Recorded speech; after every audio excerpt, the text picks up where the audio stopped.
I don't remember a time when curling wasn't a part of my life. When I wasn't putting in the sweat and hard work to be the best that I can be. Clocking in the time, the effort to practice day in, day out. Curling is more than just a game. It's a family, a community. And when it's time to play, I know I'll be ready. Hardline, supporting hundreds of our next generation athletes.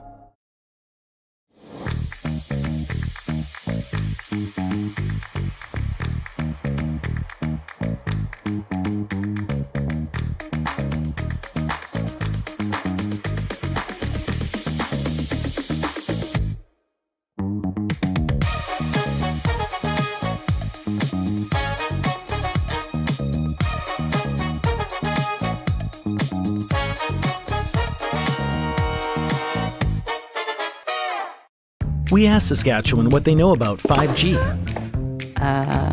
More speed, more innovation. It's gonna make our lives a whole heck of a lot easier. This is what 5G looks like. Better, faster. Sounds like one more G. Sounds pretty good. I don't know what it means. All you really need to know is the future of 5G is here and will continue improving through investments in network technology.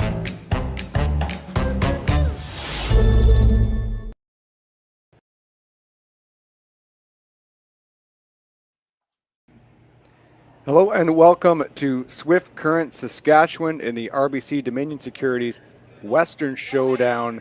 This is the quarterfinal stage. It is seed number 1 versus seed number 8 with team Matt Dunstone versus team Gushue here, as you can see, just getting play underway here in Swift Current. My name is Marty Thompson. I'll be calling today's game. Appreciate all of the comments in chat. We'll be checking in with all of you as this game progresses. As mentioned, this is 1 versus 8. And take a guess who is the number 1 seed. That's right, it is team Matt Dunstone as they went ahead in the A qualifier. Team Gushue, multiple reigning Canadian champions, they had to go through the C side. Didn't have exactly the best result through the first couple games, but they managed to get through to the playoffs. Take a quick look here at the other sheets, other quarterfinals rather in play. We have Ryan Kleider, Brad Jacobs, Mike McEwen versus Brent Pierce, and John Epping versus Kevin Cooey. This just gives you an idea of just how stacked this field is here in Swift Current year after year. Plenty of storylines in this game. Thank you so much for tuning in on this Monday morning. The men's final day here in Swift Current as we see Team Dunstone deliver their stone into the 4-foot. Harden brothers are back together. We'll get to that in a second as we see Brad Gushue assess the house here. They have the hammer in this first end.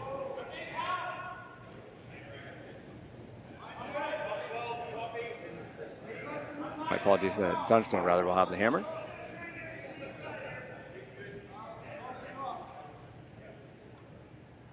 Brendan Botcher throwing second stones for this team. Now in his second month in this role.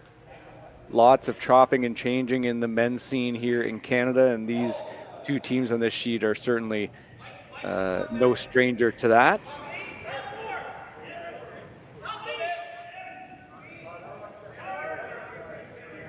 Add on for line here. We're seeing the rocks curl quite a bit here in Swift Current.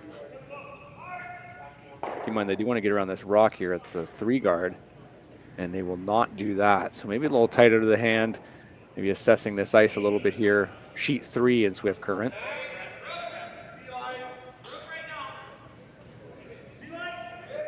As mentioned, Team Dunstone had a pretty good week here so far. Went through in the A side, grabbing 1-point wins over Reed Carruthers and Rylan Kleider in the process.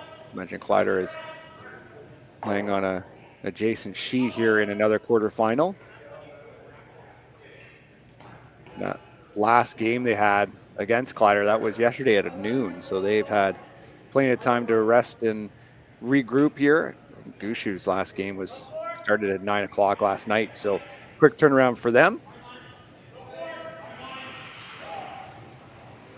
EJ Harden with his come around in the yellow. Dunstone also calling. They're going to get a little bump off this, so both teams getting fooled with the amount of curl here. And is this something that Brad Gushue can go after? Looks like he can.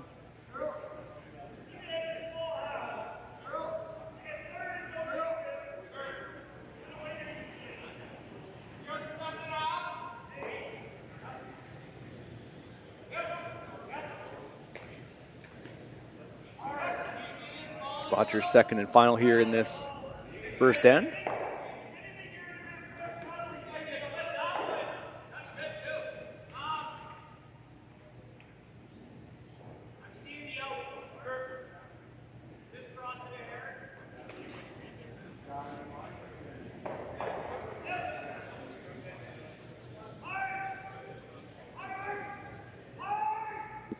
Right away. A thin piece of it for sure and still get lucky, and they will do just that. Shooter rolls all the way down. But certainly a good result here for this team out of Newfoundland and Labrador, sitting one at the back four.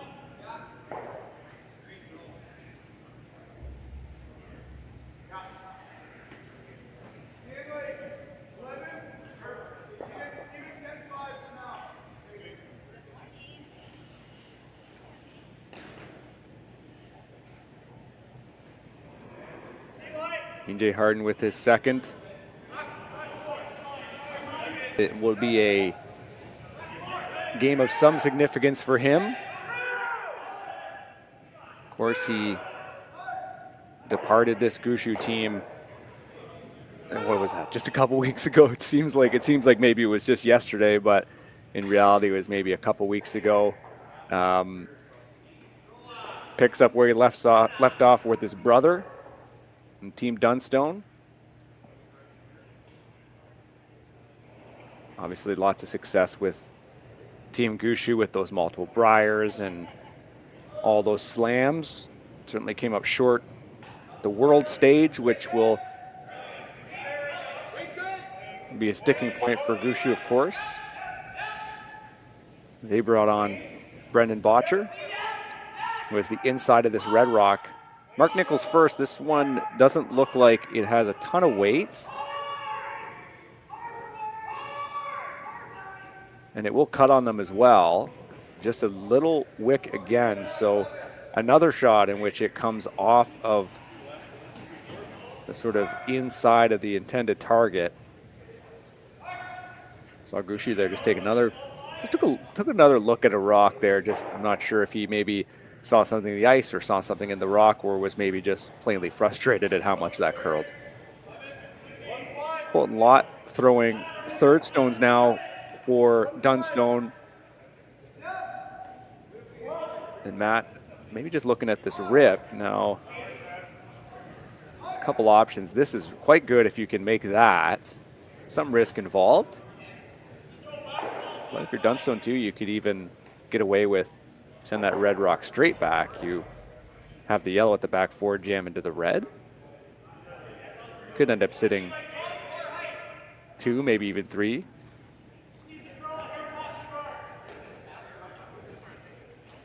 It's precise, but right now you've got some good cover.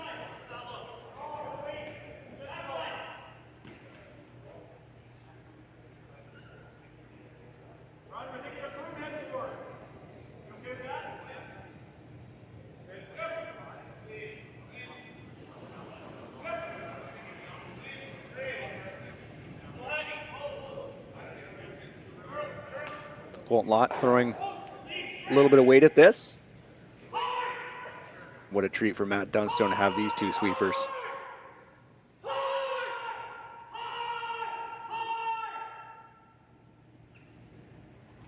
And count him, another rock over curls here.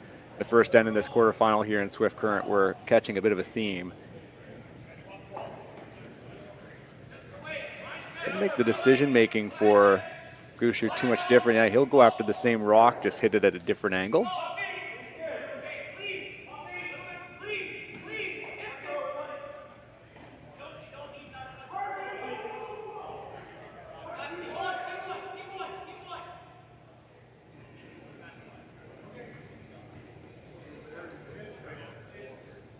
Got some people checking in here from Gimli, Minnesota, British Columbia, Myrtle Beach.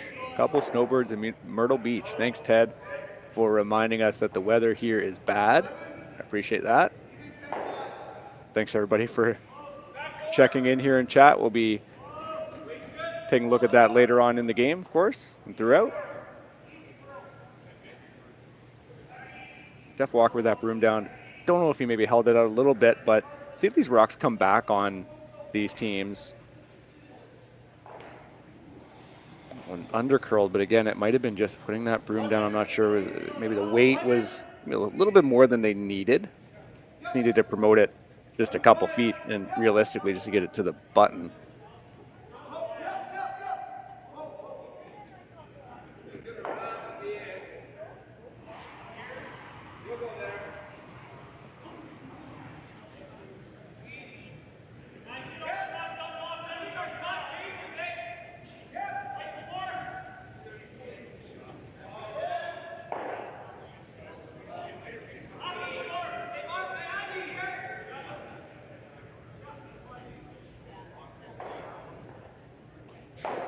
Final Vice Stones here. Colton Lott wants to go down and take a look. So Dunstone just intimating he wants to come all the way around to try to see if he can get a piece of the button. Might look a little ugly.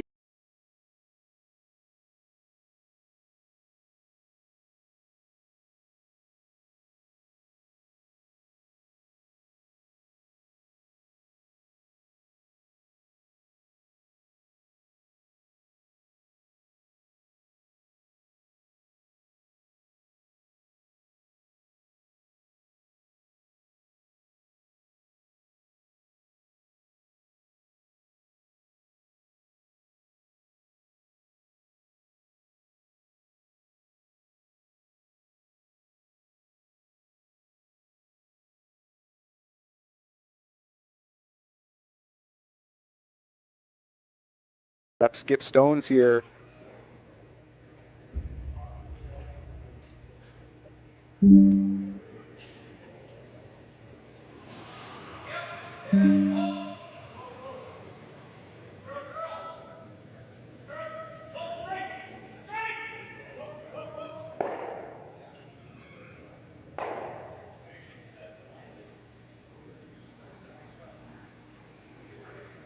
Well, the shooter comes down into the 3.5 guard zone. Mark Nichols here stepping into the rings to take a look at this stack of stones.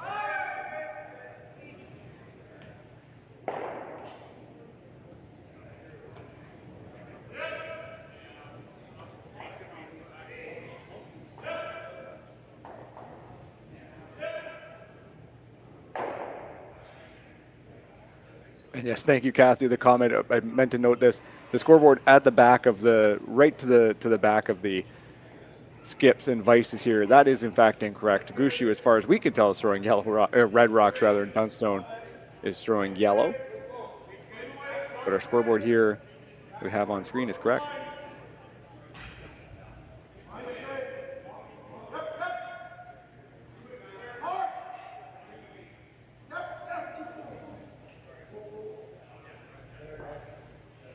So Gushue thinking, if he could promote this red rock in to the button, is that as good as, perhaps just getting rid of this problem Yellowstone here at the top 8, kind of rolling open, and then all of a sudden that's one lonely yellow at the back 4. Dunstone would have another shot to try to make something of it, but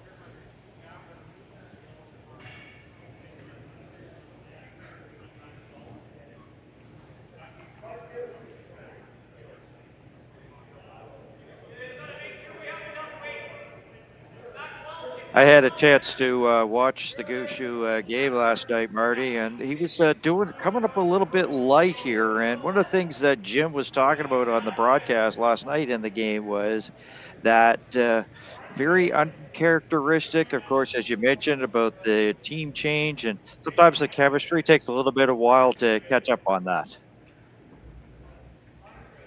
Yeah, that's a good point.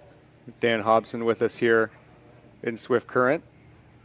Yeah, there's a lot of balancing required, certainly. So what's the call here? Do you think were they just intimating just to remove that Yellowstone? Well, there's been a lot of rocks in play here just in this first end. You'd have to think that that would definitely be one of the things that, but if you're struggling with some of your draw weight, you may be more up to take the hit here than anything. So, first of two here from Brad Gushue in this quarterfinal.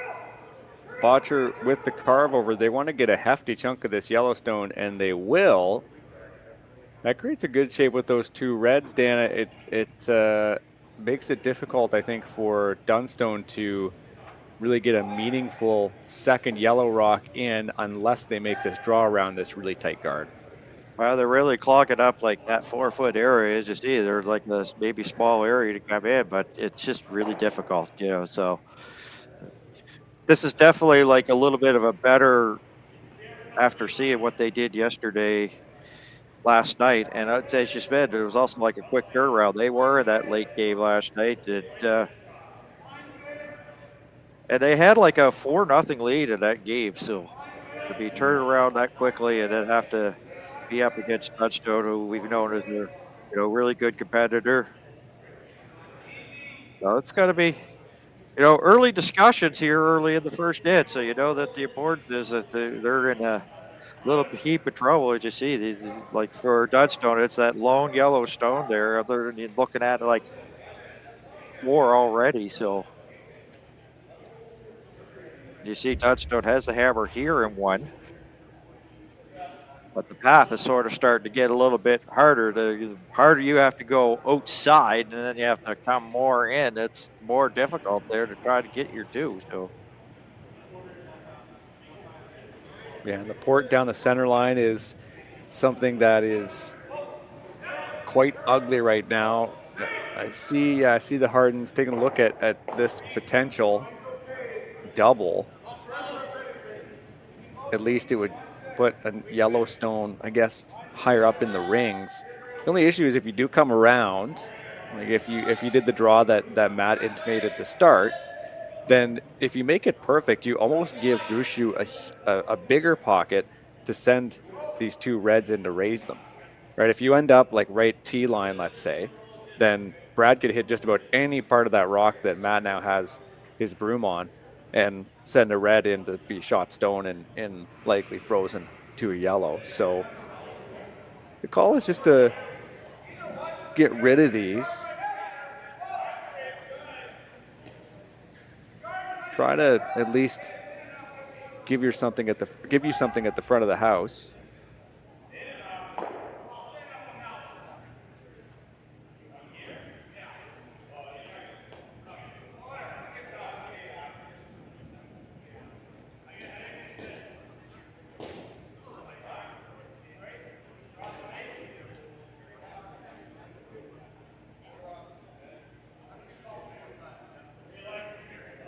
Matt Dunstone's first here in the quarterfinal in Swift Current. He has the hammer in this first. Has already taken off on us. Lots of rocks in play. This number 1 seed looks to take advantage of that yellow rock there in the back 4. Maybe falling on them a little bit. Here, oh yes. At least cleaning things up a little bit. Removes both the reds, so looking a little bit better for him. Yeah, there's at least the opportunity in which, if Brad Gushue wants to get rid of this Yellowstone, there's at least a margin for error. Dunstone could potentially get a miss out of him at this point, but yeah, then as mentioned, the top four is at least open to a certain extent. Well, the sport sometimes you use like your first shot that you make is almost like a setup for your second shot. So Yeah, this level for sure. That is what you need to do early in the game too, as they're figuring out the ice as well. You got to try to play to that as well. now you've been here probably since like Thursday, so you've had a chance to see some games. The ice conditions and seeing some of the curlers come up a little bit short. Has the ice have been a little bit of an issue? Has it been in the minds of some of these curlers, you think?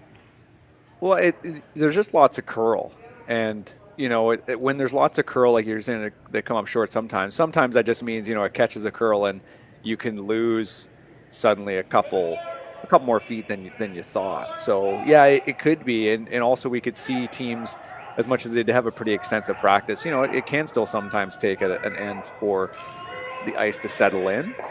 This is going to be a big sweep, and they will get a miss out of Brad Gushue. So couldn't quite navigate that. Hort botcher on the carve. Couldn't quite bring that over, and now it's a draw for two. You're just talking about that setting yourself up for that second, for a second shot later. It's a perfect example of it. They now have a draw for two. That's a pretty good outcome, considering they were looking at those two staggered reds there not too long ago. Yeah, they were looking at four, and that's the thing that's also been going on here at this showdown, is if all of a sudden things could just like change quick as a hat, like in a New York minute, whatever term you want to use. That they look to be in control, because the thing is, Gushue in his game last night, it didn't look like it was going to be anything going on, but he scored four in that first inning. And you thought, hey, he'd be off to the races, but he kind of had a little bit of struggled. So anything's been happening here as a final stone from Dunstone is on its way.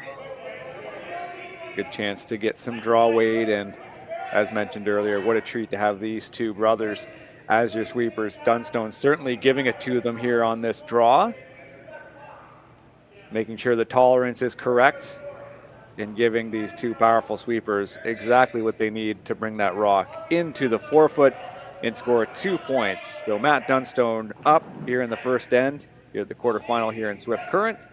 We'll be right back. So with the impact to my business and income, will this delay my retirement? I know you're worried, Marshall, but based on the original plan we came up with, you're only about 6 months behind. I thought it would be years, not months. You should feel good. Remember, you've got a plan. Thanks. With change comes questions. See the impact of your money decisions before you make them with RBC Wealth Plan.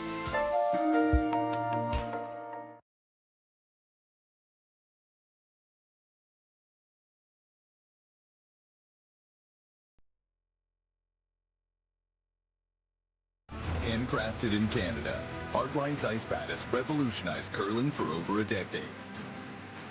Engineered with top-tier precision and durability, it is backed by an unmatched 10-year warranty.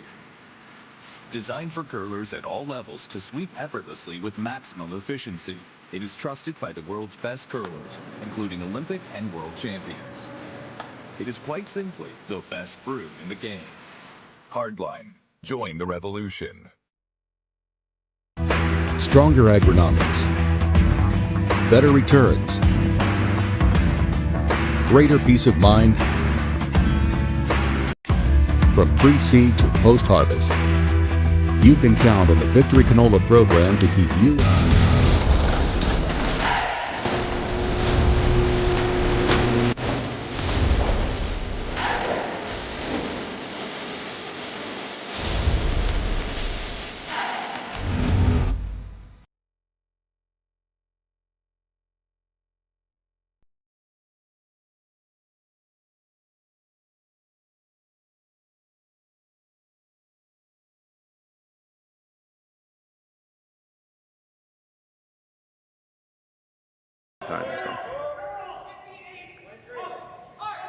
And welcome back to Swift Current, Saskatchewan. This is the RBC Dominion Securities Western Showdown quarterfinal Monday. Marty, Thompson, Dan Hobson, and the rest of the curling stadium crew.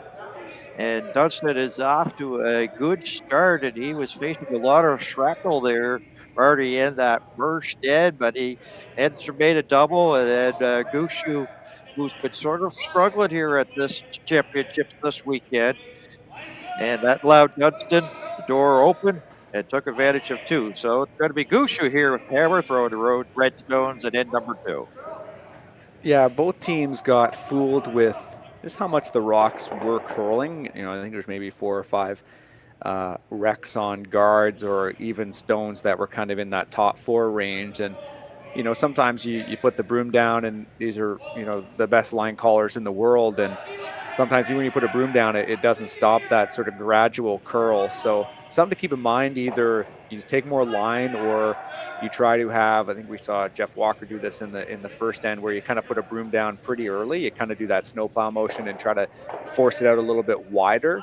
That's something that these skips might be looking at, but you know, that's ultimately what led to having so many rocks in play, is kind of just in this position where it's like, you know, you're trying to make one draw and all of a sudden there's 2 guards and the rip's not there. So yeah, something to look out for sure, as we see Dunstone line up for the guard here.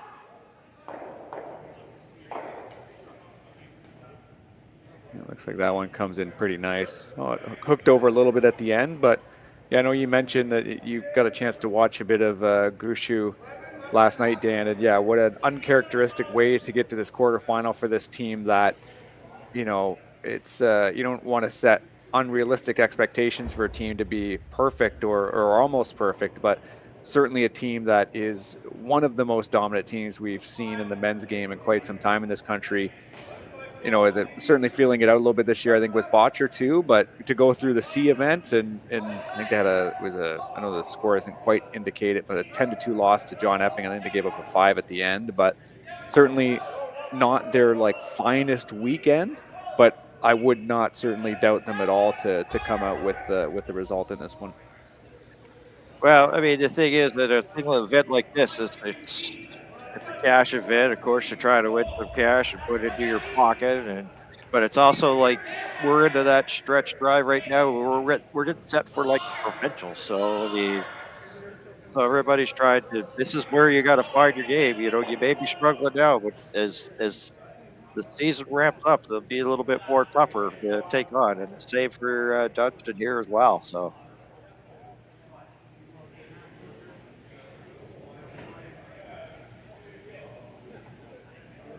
Here's E.J. Harden. We should note that, yes, there are 5 players on the ice wearing white jackets.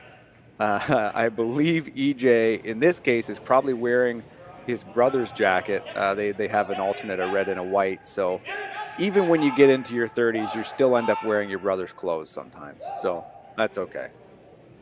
Some things never change. Well, it's just the way the sport has been going. All of a sudden, they're making changes. Like, you didn't used to see a lot of these changes made. Like, it was pretty much your team was sort of set, but this is how the changing of the sport. And sometimes it, of course, requires different equipment. So there's probably definitely another jacket on the way here for him. So. I would hope so. Yeah, BJ Neufeld on the out with this team here. Again, just a few weeks ago. Really talented curler in his own right, and a decision was made.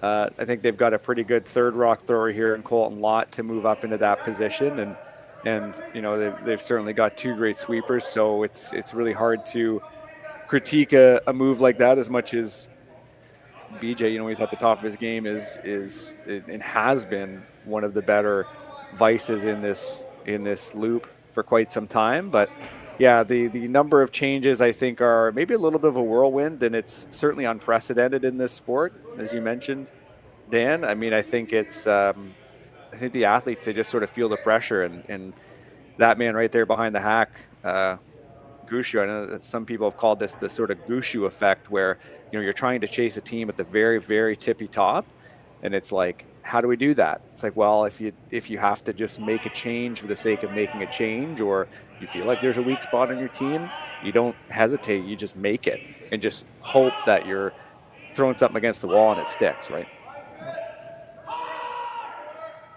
There's more thinking to that other than just, like making a random choice, but sometimes it would certainly feel a little bit more randomized to a certain extent. You feel like you're really making some kind of big leap by making this kind of change at this time, but we're seeing more and more teams do it. So this is an interesting shape here for Matt Dunstone. I think for Gushue, it's getting pretty ugly pretty quick. An angle in, yeah, okay. Yeah, there's a lot of stuff like there right out front. I mean, that is just like there's like all of a sudden you've got the guards up there. You've got like a cluttered house as well. So things are just, yeah, as you say, it's like looking like a little bit of a mess here. For Brad, the issue here is, you've got these two staggards. You don't see it in the overhead, but you see here in the left pane, you have that one guard. It's like, okay, if you're going to get rid of all of these staggers and free up this 4-foot, not only do you need to have one shot to run that guard into those staggers, but your shooter probably sticks around in the same spot. Then they put another guard up. Then you need to make that run again. So it's not tenable for this team. This is, though. And that does at least part of the trick. Now, they will still have these two guards to contend with, and Dunstone can throw another one in. But, yeah, Matt is in a great position to maybe take a couple here, honestly. You put that back. Like I was saying, it's like run that yellow in. You have to be super lucky for that one guard that you run in to spill out. Plus, you're going to have your shooter there. You have to make the same shot again. Well, for Gushue, he had the right man, right spot. Because it was Mark Nichols that made the run back yesterday that pretty much closed the deal. It allowed them to get here to this qualifying game, and he did the run back on the angle, just almost similar shot to what he did last night. So that's going to use a lot of ice up here. Yeah, I think your tolerance is to be on the wide side, because this stagger here that you have at the top of the house is pretty nice. So I think they want to ensure that they definitely make it around there and then hope you can kind of carve it over. Now, I'd imagine this is a line call to get this around. And sweeping a little early, maybe put it a couple extra feet on it. And thankfully, it doesn't really change too much for Gushue. They could end up, I think, hitting that yellow one eventually, trying to clear that one out the back. But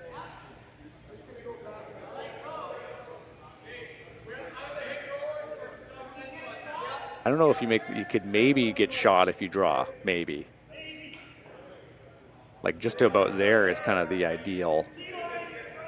I'm not sure if the rocks in Swift Current are curling enough at the very end or hooking in enough to get to feel really comfortable with that. I think that's maybe what they're thinking, is it's maybe not the best. But from the left hack, Dan, you would be able to see a little bit of that redstone that Brad keeps tapping. Yeah, you can see like half of it. That's what Mark's looking down there. And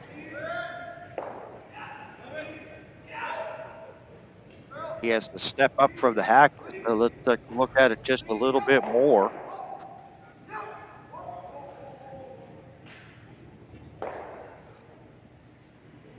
Come around is the call here.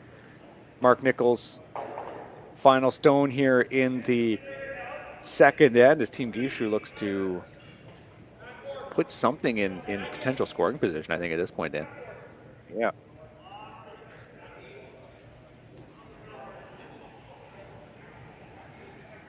been real patient with Jeff to making sure he can carve it at the right time, but it's just a little too wide, I think. Yeah, it's just stayed launched straight, came in, but a little bit too late, not in time.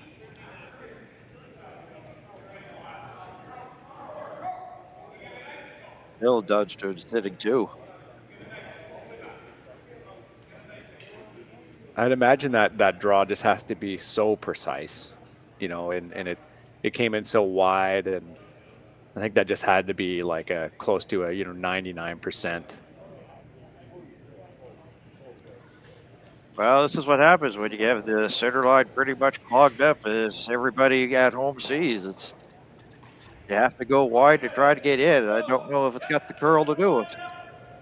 It's been curled to this ice all weekend, but it's got to be a lot there. But Team Dunstone must be pretty happy with the way things are going. They got their 2 in the first, and they got some pressure here on Gushue here in the second.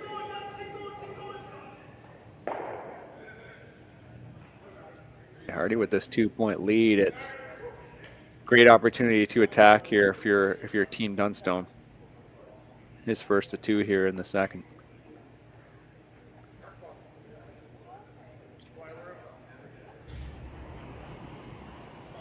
And we're here with Skip Stones here at number 2.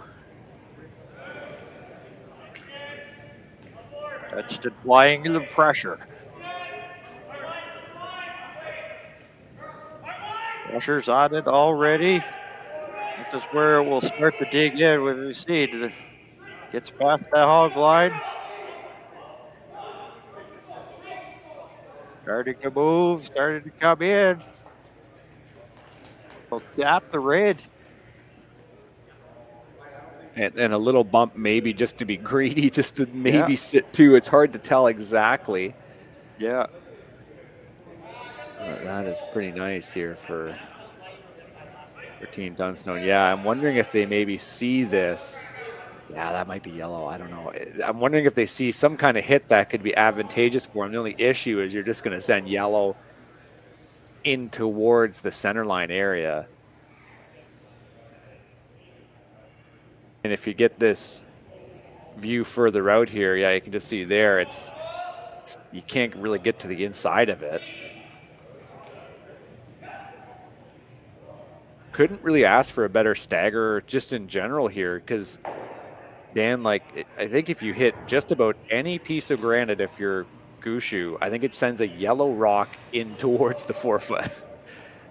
In any scenario, you can't really even remove anything without sending a yellow in towards that scoring area. So it's hard to see anything past the draw. I know that they're looking at something here, but you maybe have to throw a bunch of weight if you want that yellow to skate all the way across the center line. Maybe that's what the call is here. Well, it's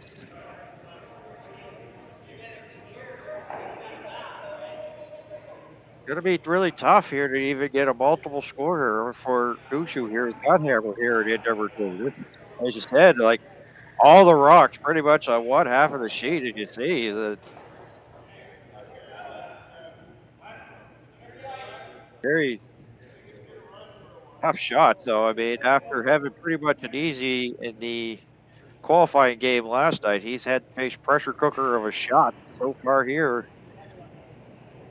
First of 2 from Gushue on its way.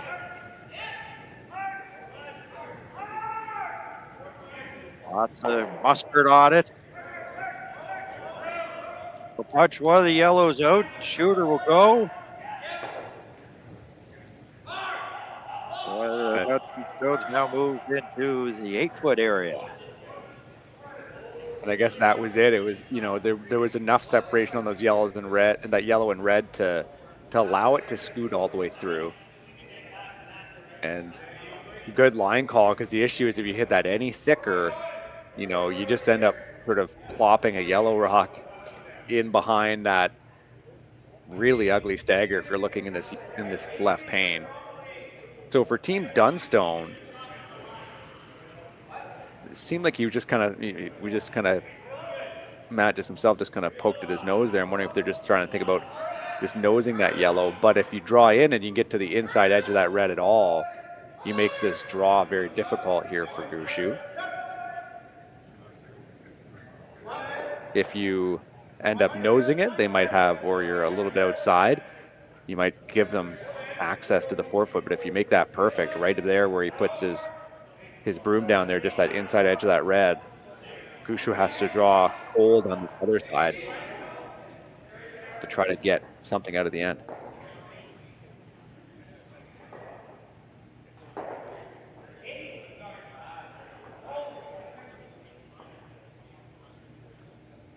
So we're into skip stones here in number 2. Dunstone leading 2-0 as the pressure here on Brad Gushue.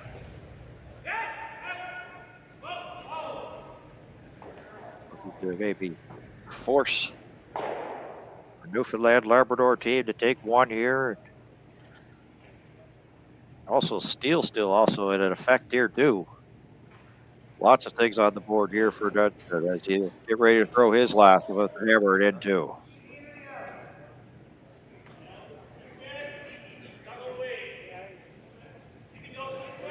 Yeah, I think you could even kind of end up throwing like a back 4 and tap it back. I think that's maybe what they're thinking with the broom down here. Now, it doesn't look fast.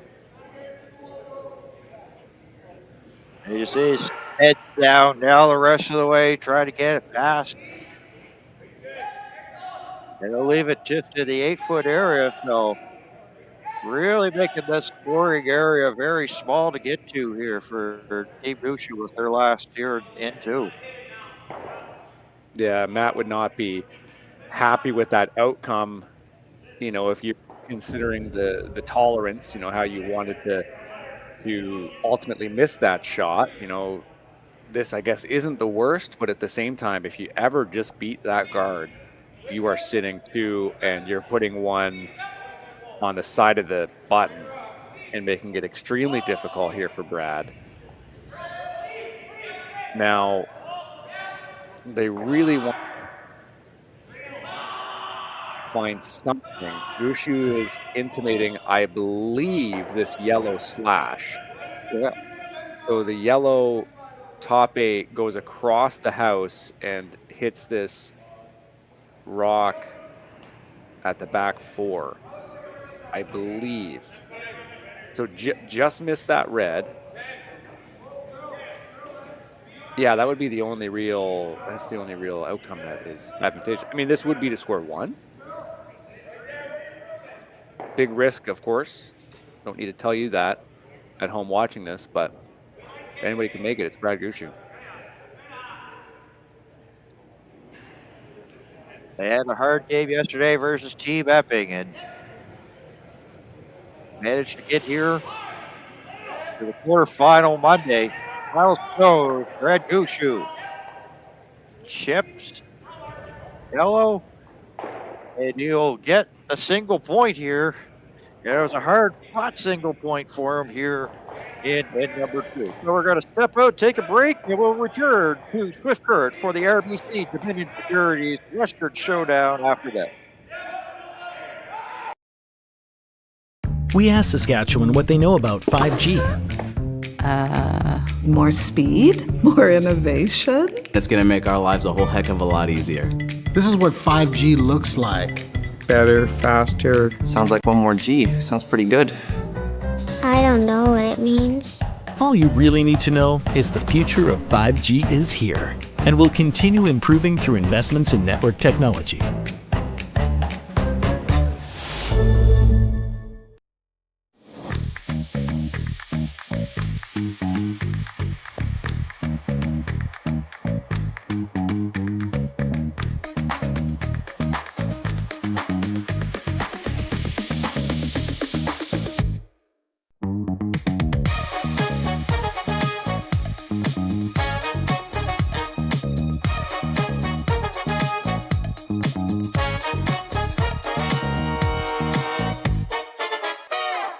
Join us this March for the House of Hearts Charity Bonspiel in Duluth, Minnesota. Help raise funds for Project Joy, who provides meals for hungry kids in our community. Every donation helps to ensure no child goes hungry. Join us and make a difference. Together, we can spread joy. Hey, Ben.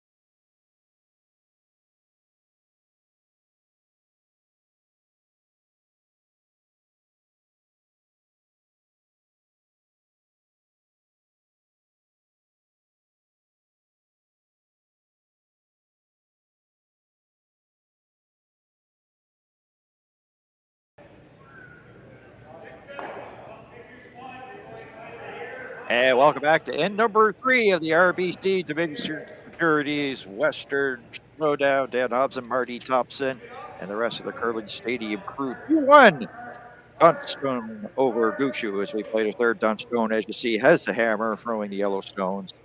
And it's one of those things that for Dunstone here, Marty, he got what he wanted. He definitely wanted at least Gushue to take one, because if you score 2, I give up 1. Now I have hammer, I can get 2. It's working out very well for him, his game plan so far here in this one. It's funny though, you of course you go into ends without the hammer thinking that, but sometimes it's got to creep in your mind, especially looking at going into vice stones there. I'd imagine Matt had some sort of creeping thought thinking, is this going to be like a steal of 2?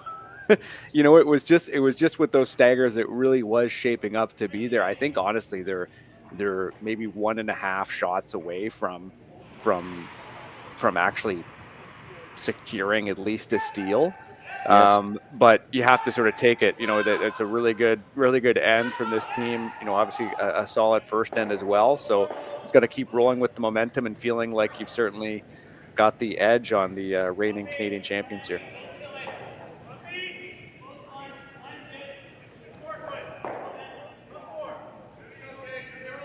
And looking to be that end number 3 here is going to have lots of stones in play as well. So the first 2 definitely looks like we'll have that here in end number 3. This one will come in, and we'll just touch the Gushue rock.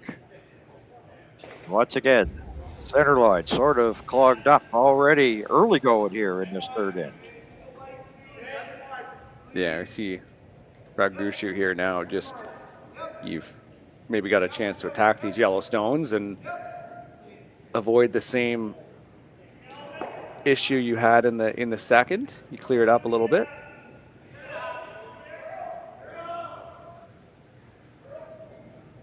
Especially with Botcher throwing second stones, you just want to whack this. You dead nose it. You have 3 red rocks here at the top of the house, and you don't have hammer, so you're certainly in control of this key area.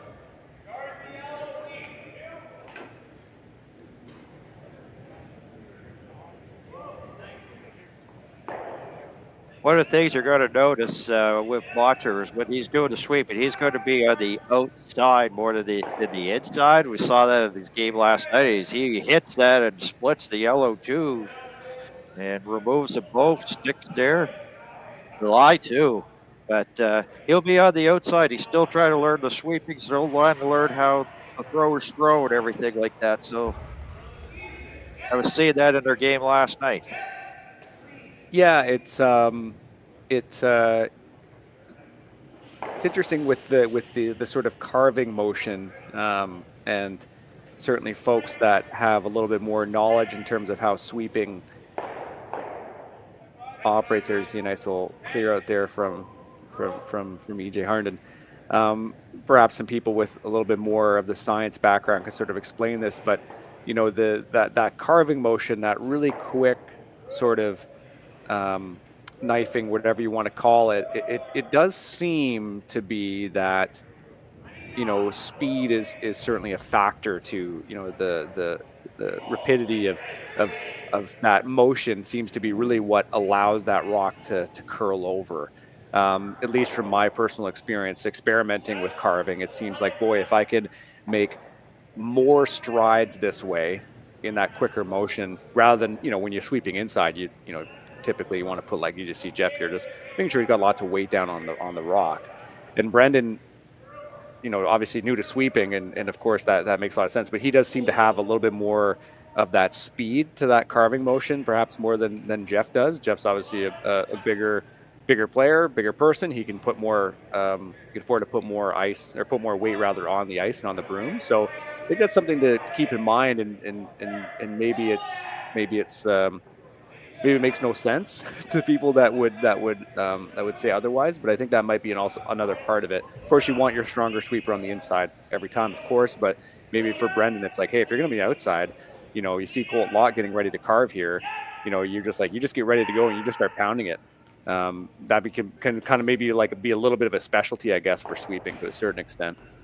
Of course, we see the teams in Switzerland and Italy that, they'll just have the big sweeper on the inside, and sometimes, if you're Switzerland with Benoit Swartz, he's almost just watching the rock.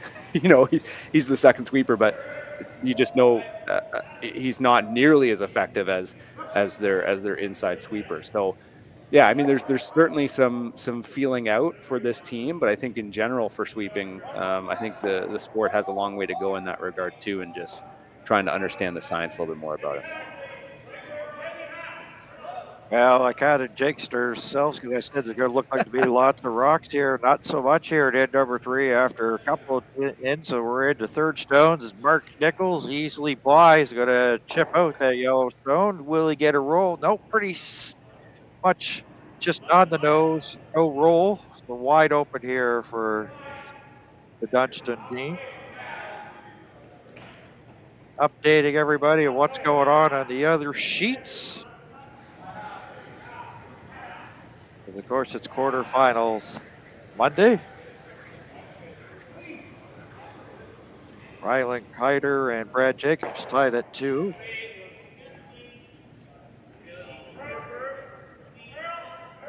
Rick Gears out of Westminster, British Columbia, of a 2-1 lead. He's got hammer as they are into the 4th over Mike McEwen. John Epping of a 2-0 lead over Kevin Cooey. This will keep you up to date on those games, so you can stick it right here and let you know what's going on in the other sheets in the quarterfinals here on the RBC Dominion Securities Western Showdown. So you see they're getting a little bit more away from the rigs, or getting more to the outside as they're into the 12-foot area.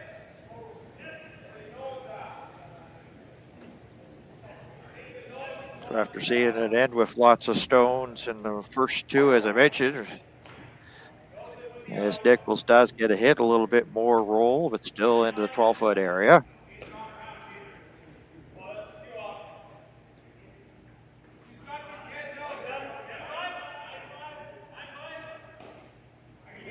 So after having a couple of hits, lots to talk about. Nothing much here in this third hit. Definitely sort of like, maybe one of those ones that, hey, we might have to pump the brakes. You may not be able to win the match in the third end, but you certainly could lose it. So team's happy just to be a little bit clean here in this third end. Yeah, I'll just take a quick look. I know we brought in some commenters there at the start of the stream, but I want to thank people from all over watching this game. I think we saw Mount Pearl there in Newfoundland and Labrador, Halliburton, Nova Scotia, Gushue fan, classic. We've got even Jamaica, someone tuning in from Jamaica. Appreciate that. Hamoda, I believe I'm saying that right, Manitoba, and I imagine they're cheering for Team Dunstone. Again, thanks everybody for tuning in. I know this is certainly one of the top games here in this quarterfinal, but you mentioned that Ryan Kleider, Brad Jacobs game, already 2-2. Those are 2 really exciting teams to watch. I think if you're not familiar with Ryan Kleider, from watching, primarily, I guess your slams and Briar Scotties, what have you on TV, that is a really fun team, and certainly on the up. A young team as well, because they were at the U20s back in 2019, 2020, and they won a bronze medalist. So they had 2 times as they were back-to-back, and doing very well on the World Curling Team rankings. They sit 20th, so a lot of people maybe think, oh, well, that might have been a little bit of a mismatch versus Jacobs. Jacobs being number 5 in the world curling tour there, but definitely a young, up and coming, and exciting team to watch. Certainly, a lot of discussions over the, that kind of that next generation, not only just the legit next gen program. We see this role is going to be awfully good for Dunstone, just for fun to see if he can't put it around that one guard. But that next gen classic that they put in for that U25 level, they won it. You got to start to sort of think about what these next generation of players going to come from, and how we're going to sort of prop them up. The fact that Mike McEwen out of Saskatchewan is going to gain that automatic berth to the Brier, that's certainly going to help Kleider in that sort of Saskatchewan Sasktel tanker to try to get through and represent Saskatchewan at that level. But I think just the idea that they've got those competitions specifically geared for those younger players, prop them up a little bit, and then sort of send them on their way is certainly quite helpful. Next out here in number 3.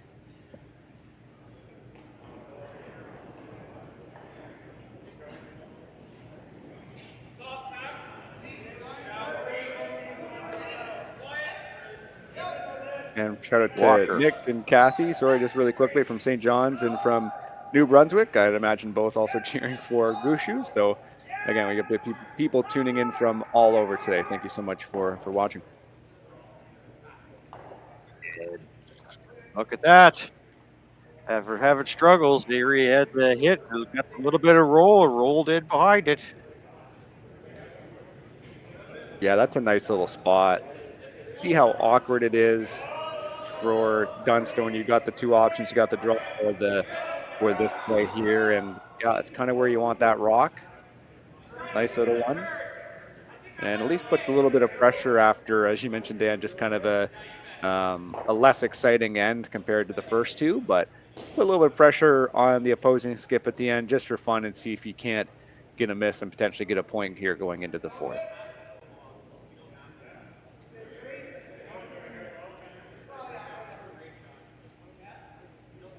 Now, one of the things that we've learned a lot about here for the Showdown weekend, which began play Thursday, no lead's really safe.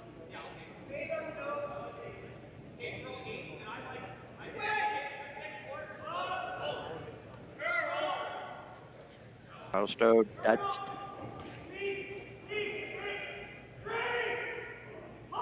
trying to get past that guard. He does, and now he'll chip.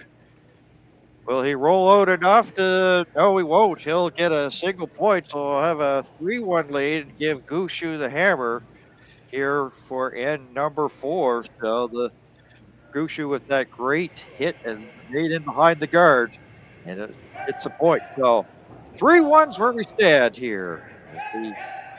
We'll take a break. This is the RBC Dominion Securities Western Showdown here at Curling Stadium.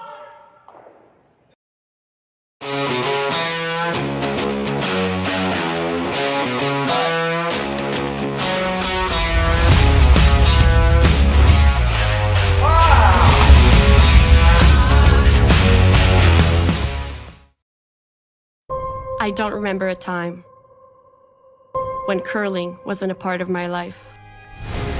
When I wasn't putting in the sweat and hard work to be the best that I can be.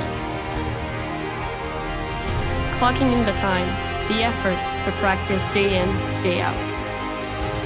Curling is more than just a game. It's a family, a community. And when it's time to play, I know I'll be ready. Hardline, supporting hundreds of our next generation athletes. Saskatchewan, you know Sasktel because we're everywhere. Because being everywhere keeps us connected to you. With Sasktel sponsorships, we get to be part of your community. We're here with you, and we're here for you. It's easy to get started. All you need to do is apply. Sasktel cares. Always has, always will. To apply for sponsorship, visit sasktel.com/sponsorships.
And welcome back. And there we are taking a look at some of the scores for the other sheets. As you see, Jacob and Fighter 2-2 as they play the fourth, and Pierce had that 2 there back in N3 and has a 2-1 lead over Mike McEwing, and John Epping with a 2-0 lead over Kevin Cooey. As we said, we'll keep you up to date. All those games also on Curling Stadium, but if you're here, we're glad that we are here. Marty, Thompson, Dan Hudson, we've got in number 4 here of the RBC Dominion Securities Western Showdown quarterfinal. We've got Gushue versus Dunstone. Gushue has the hammer here, throwing the red stones at end number 4. And Marty, how quickly sort of the synopsis has changed. We were talking about how Dunston got that 2 at end number 1 and happy to give Gushue the 1. Gushue was probably happy that Dunston took the 1. Now he's got the hammer and looking for a deuce to try to get back the evening here, almost at the halfway point here of this matchup. Yeah, and just again, it's like I sort of said there at the end, it's like, oh, just see if you can't force the skip to a miss. And then for Dunstone, it was just, you love to throw that board weight, when you're at this level, because if you can throw that, you can really, especially in the start of the game, you can get a good feel for it. It really helps later on, especially in club curling. But for him, it was just, got too thick of the rock. I think they were maybe a little scared about, getting a little too wide, so they carved it and they just got too much of it. So, yeah, I mean, obviously very, very fine details, but, at the end of the day, it doesn't matter if this is your sort of main critique for, seeing pens with lots of rocks or not a lot of rocks. At the end of the day, it comes down to those fine details no matter what. So, for Gushue, yeah, I mean, certainly a good result in that end. They've got a chance to clear these out. And they will, but that yellow will roll not quite behind the corner guard. And there's at least something to work with here for Team Dunstone here in the fourth. I still certainly like their chances in this game. They've been playing quite well. It's got to keep the momentum. They assessed. Archer split things open here just a bit, opening things up here for Team Dunstone. Yeah, good opportunity just to wrap around this guard down the middle, and then suddenly, you kind of focus the play down the middle, but you certainly can't discount these 2 biters. Glorified biters. They're pretty fully in the 12-foot, but you have this focus across the house. You don't want to leave the double. You might. But maybe you don't even need to go after there. If you're Gushue, you can leave the double for later. So, yeah, I mean, there's not a bad shape here for Dunstone to try to at least put a couple rocks in it and see where you end up.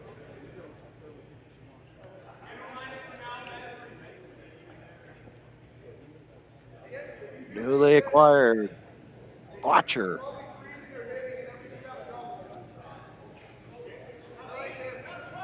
Yeah, I'm really intrigued to see how this team will, come to shape as Team Canada, especially through the Brier and some of these later Grand Slam events. They lost the final in the points bet, and then the Tour Challenge as well, and they're right there to figuring out this new lineup as well. So, yeah, I mean it'll be really intriguing to see just how they sort of come to be. As the season progresses. I think the Botcher move is you can't really complain if you're a fan of Team Gushue in terms of getting a free agent like that. It just comes down to the role. I know we talked about that earlier, Dan, but yeah, I mean it's a team that's incredibly dominant, as we mentioned, and have been for quite some time, and it's trying to sort of maintain that progression through this next quadrennial. Switching into the game, though, here we see Dunstone trying to figure out the best way to sort of attack this. And maybe the call get a little bit of separation on that yellow stone that's behind the red, like sort of bump it back into the, the back button or T-line zone, and then you can at least make Gushue have to throw something a little uglier to try to get rid of it. if you sort of end up corner frozen on it, then it's pretty easy to remove, and then Gushue has one top 4 in its shot.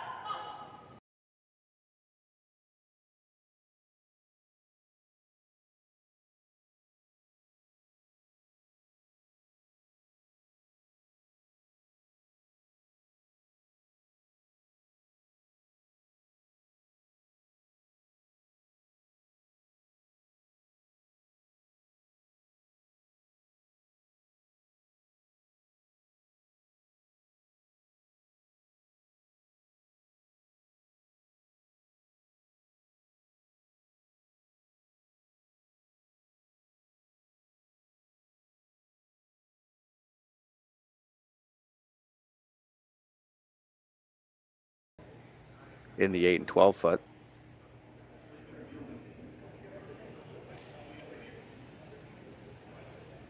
Well, it's been documented all weekend about maybe the struggles that the team Gushue has had, and that if there's been a shining light, it's been the play of Mark Nickel.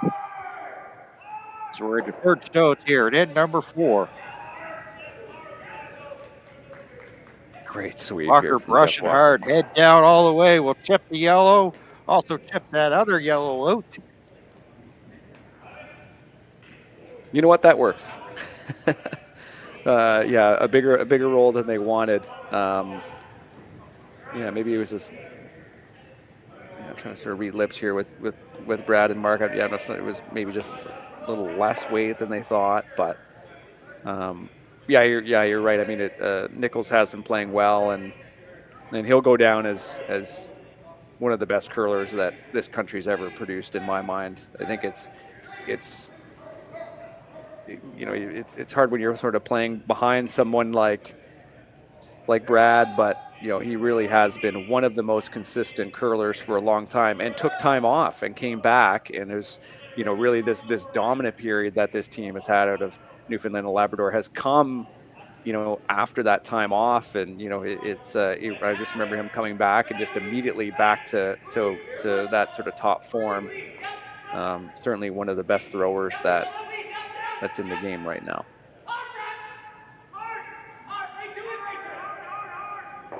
So now's the time for Brad and Mark to go after this double. Looks pretty clean right now. Or that, yeah, that's pretty nice too. I think they're thinking about running that center guard into the yellow, and then you spill the yellow sideways, you lose the yellow that's on the back 4, and then the red that you run in kind of like will roll over to the right-hand side of our screen if we're looking at the house. That way you've got 2 red rocks in. This way, though, if you do this hit and roll, the shooter will, if you make it amazing, the shooter will still kind of be somewhat exposed, which could be annoying, because then you could have Dunstone come down, and Skipstone's coming up, Dunstone come down and just hit it, roll behind cover or wherever. This red run is certainly the most aggressive of the 2 calls.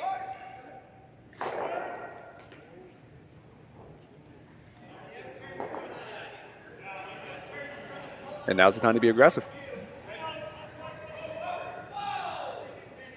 Well, you know what they say, big risk, big reward. Of course.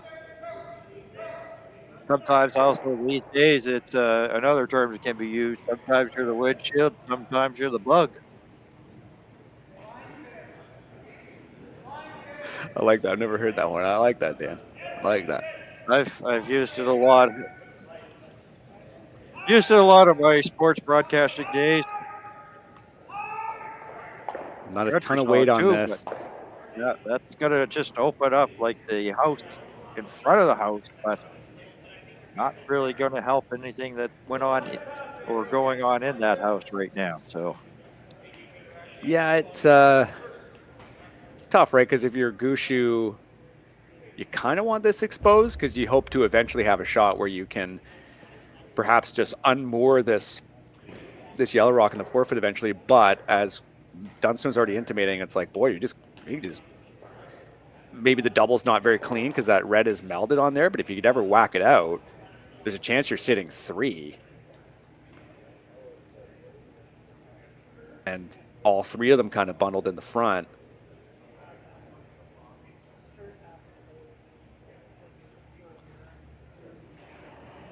First conversation, it looked like trying to get that chip that red and bring the yellow in and get that red out of there to sit 3. Yeah.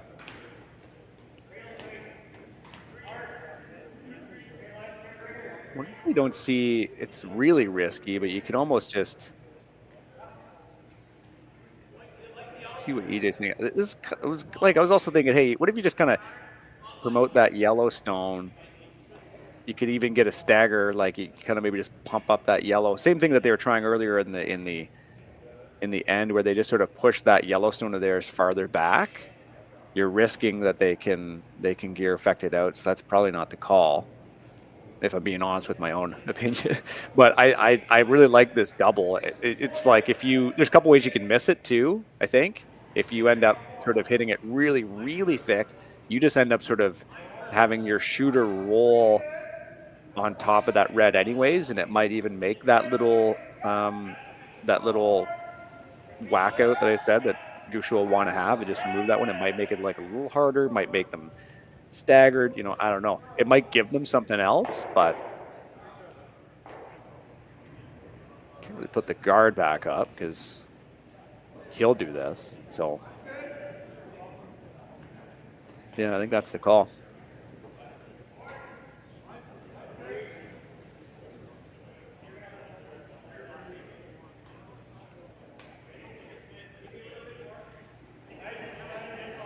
Brad Jacob with a big 3 spot in the end number 4. Lead Ryland Glider 5-2 as they play the 5th. Here's still A to McEwen 3-1 as they play the 5th. Kevin Coey with a deuce there at end number 4 has tied that up at 2-2. Quarterfinal Monday from Swift Current.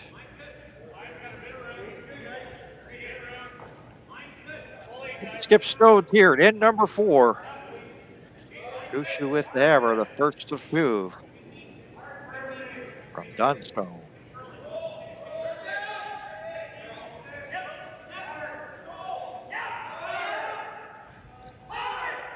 Light brushing here. They'll just get a nose hit and remove the red stone. Yeah, sweeping pretty early on that one. It didn't quite like it. Well, we saw the head gesture pretty much. It's almost like it was heavy from pretty much like what's left his hand, because they saw that from the front end there, just with the hand signals there to indicate that. This team out of Newfoundland and Labrador, the shot that Brad's suggesting is to hit that Yellowstone on, I guess, Mark's side right now, the one of the top 8, have it spill to the opposite side of Mark, have the yellow spill out the back, and then have the shooter kind of roll behind that Yellowstone that Dunstone just threw, and could be sitting 3. I think it's again, we should note that. And I know people at home are watching the top of house view and they think they see something. Sometimes these cameras aren't exactly over the pin, so it can just skew with your vision a little bit. So before you make any predictions, just keep that in mind. Big weight here from Gushue. Skip Stones in 4. She bang. Gets rid of the yellow stones. One on the back and one just outside the 12-foot area. Yeah, just the key was to get that shooter to roll. Now Dunstone has a pretty straightforward double at least. I don't know if you can get, I think you just focus on just clearing them out and just leaving it right there. Well, yeah, there's nothing, nowhere to hide really. Yeah, I think you're maybe looking at that too. I mean, they're looking at this, but it just kind of cool. It's like, is the triple there? I guess you only really need to nudge that red rock. Again, it looks like they're Looks like their third shot. But big shot here for sure. I would just focus on the double. Maybe give them 2. That's all right. Give up that advantage you had to the first 4, but a big shot. You never know. Triple certainly on if they throw enough weight.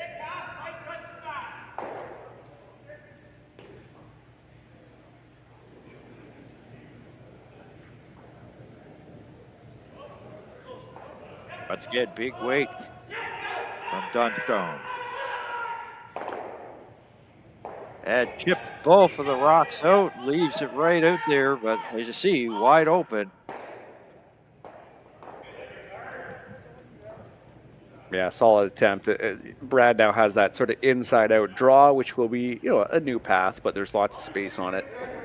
Yeah, another good solid end here from Dunstone. They few shots short. I think that the first couple ends, if we're looking at this as sort of the first half of the game, that had lots of opportunities to really blow the game up. And for Gushue, they're really rounding into form. It feels like momentum-wise. Make this draw, take your 2, and then head into the fifth end here tied.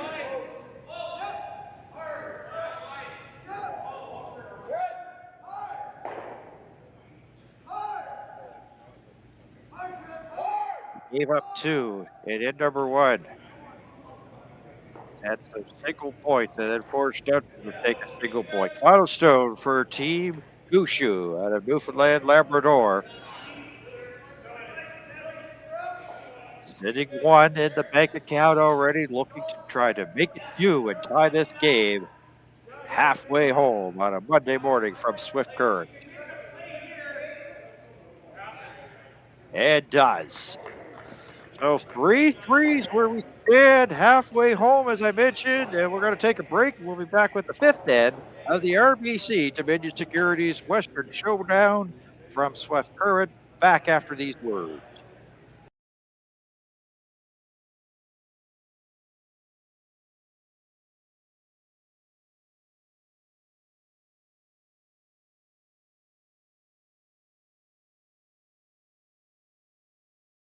Hey Ben, what's the Aztec safety on?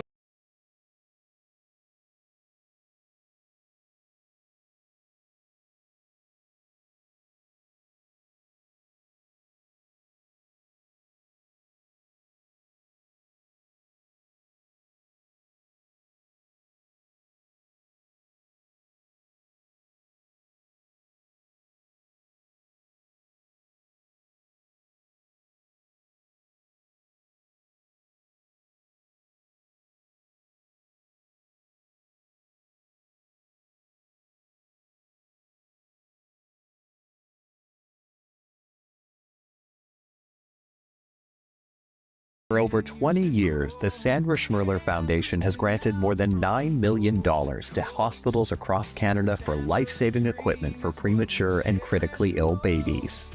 In the past 4 years alone, $4 million has been granted thanks to the curling community's incredible generosity. The need continues year-round, and with your help, we can ensure every baby has the chance to grow up and become a champion, just like Sandra.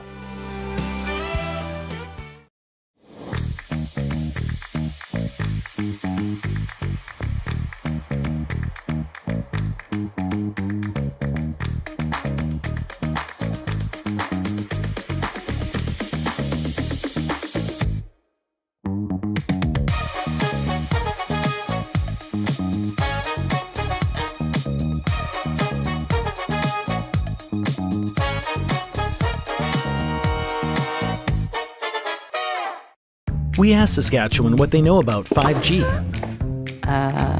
More speed, more innovation. It's going to make our lives a whole heck of a lot easier.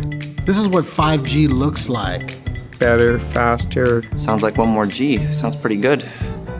I don't know what it means. All you really need to know is the future of 5G is here and will continue improving through investments in network technology.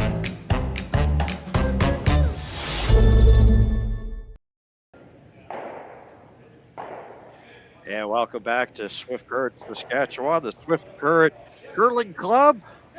the RBC Dominion Securities Western Showdown. We have Brad Gushue from the Red Stones.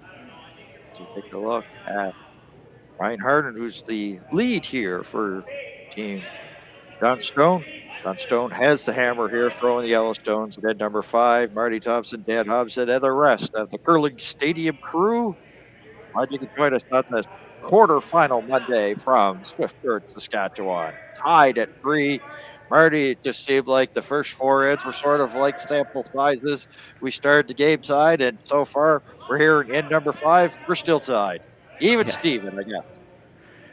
Yeah, I mean, for the experienced curling fans watching, you know, we get very few opportunities. I think since the change, at least for Dunstone, if I'm not mistaken, this might be one of the first, maybe second or third, maybe spiel they played with this new lineup. Just been enjoying watching, honestly, the Brush brothers get back together. I think this is just great for this team, and you know, you can't really ask for much more in terms of team chemistry.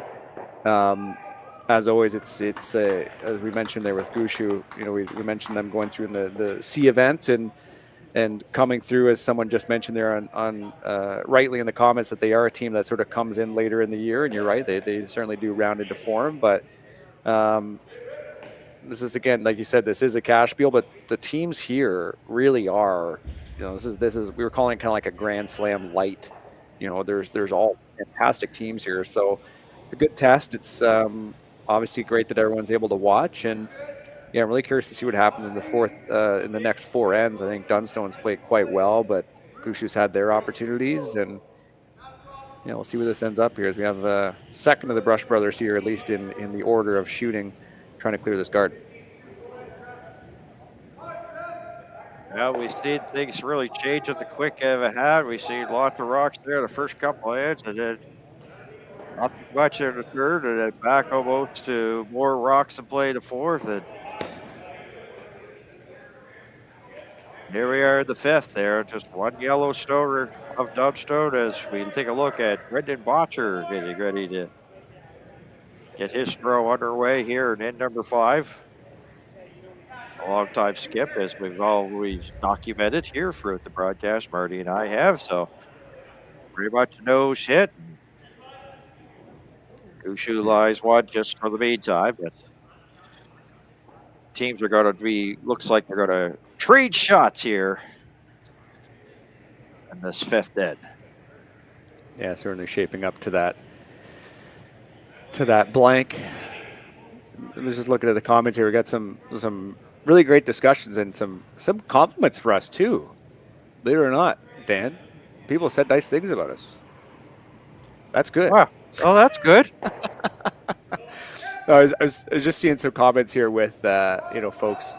Maybe, I'm not sure if speculating is the right word, but just talking about sort of the general vibe or expressions on this Team Gushue team or vice versa. I try to, you know, the sport is interesting in that you can get a lot out of watching the game in terms of people's expressions. You know, it's you can compare it to basketball, for example, where it has an advantage over stuff like hockey or football, where there's too much equipment, where you can really sort of sense expressions in interpersonalization and everything.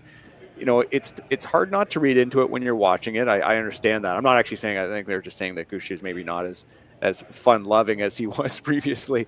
But, you know, I think we're at our best if we try to park that a little bit. You know, at the end of the day, these are athletes, and, you know, the interpersonal, you know, stuff that they sort of feel on the ice, you know, they're competing at a high level. You know, they're playing a very difficult sport. They're playing a very stressful sport, if we're being honest. So it's tough, right? It's hard even with, you know, I'm sure you've had that too, Dan, or when I watch, you know, it's hard not to sort of see someone's expression or see an interaction with another player and read into it. But at the end of the day, you know, that it's up to them to also manage these types of relationships off the ice and ensure that they can compete at their best level.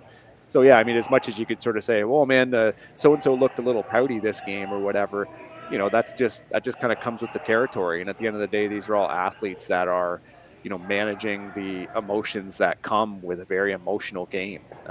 And, you know, unless you sort of see unless you're really certain of a real, you know, years-long pattern with one player, it's certainly hard to read into the sort of interpersonal nature of how teams sort of evolve. I think this Gushue team is another great example, right? Adding Brennan Botcher, a top level skip at second, right? This is this is a whole nother kettle of fish even for how he will communicate for shot calling. If Brad, Mark, Jeff, if they lean on him for that or whatever, it's a very it's very sort of it's a loose thing. It's hard to grasp, how teams sort of operate. You can sort of make those assumptions, but yeah, at the end of the day, it's I just want to sort of point that out, is just sort of say you got to kind of park it a little bit, because these are, it's hard to know everything exactly that goes on. And to be honest, especially with teams now parting with players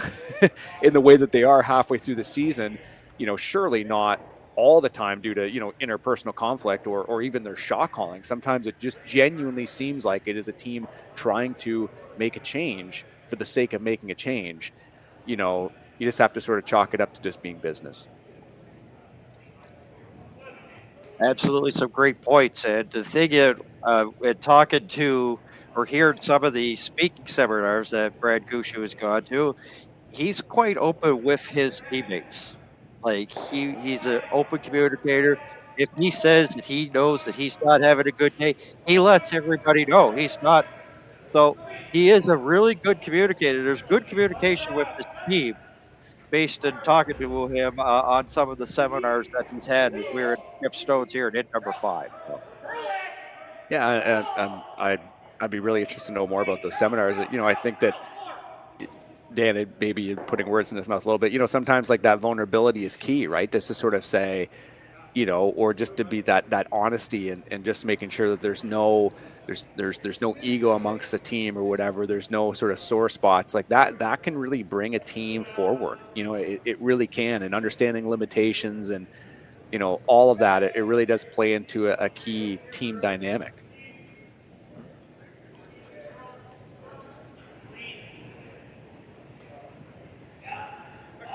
Very quiet in number 5 as they get a little bit of a hit and a roll in the 8-foot area. So just exchanging shot.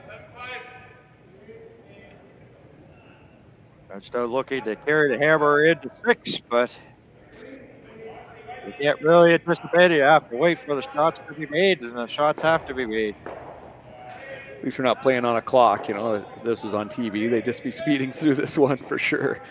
You see Gushue just trying to poke this Yellowstone out.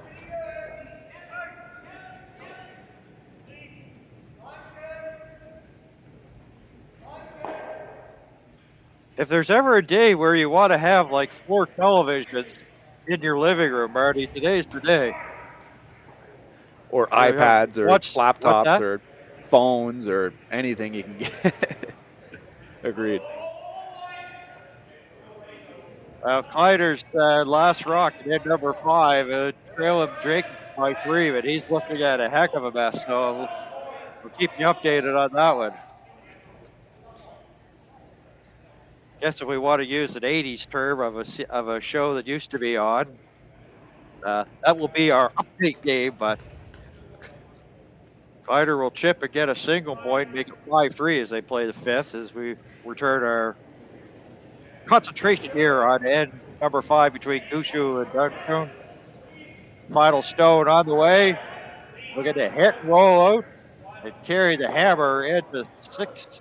And he does easily there. So we have our first blank of the game. 3-3 after 5. We'll go to the 6th after this break from the RBC Dominion Securities Western Showdown here on Curling Stadium. So with the impact to my business and income, will this delay my retirement? I know you're worried, Marshall, but based on the original plan we came up with, you're only about 6 months behind. I thought it would be years, not months. You should feel good. Remember, you've got a plan. Thanks. With change comes questions. See the impact of your money decisions before you make them with RBC Wealth Plan.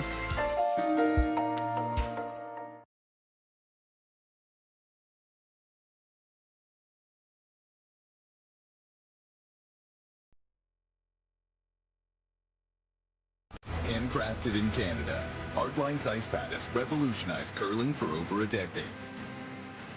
Engineered with top-tier precision and durability, it is backed by an unmatched 10-year warranty. Designed for curlers at all levels to sweep effortlessly with maximum efficiency, it is trusted by the world's best curlers, including Olympic and world champions. It is quite simply the best brew in the game. Hardline. Join the revolution.